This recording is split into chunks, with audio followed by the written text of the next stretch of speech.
दिलाऊंगा मैं इंसाफ दिलाऊंगा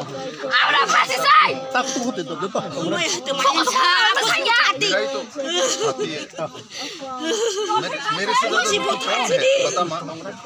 मेरी बेटी बता मेरे से कौन है मेरे नौजवान मेरा ही सिपाही है मेरा ही सब कुछ है मैं इंसाफ दिलाऊंगा छोड़ूंगा नहीं अभी जाके मैं तुमको बोला कि बात नहीं करूंगा वो करेंगे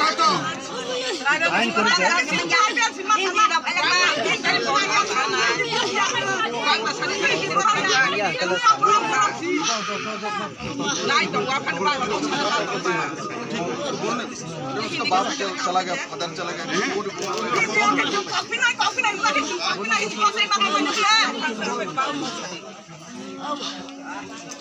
सोच सकता है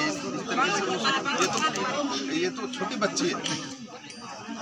मेरा होता तो मैं भी तो पागल हो जाता मेरा भी तो बेटी है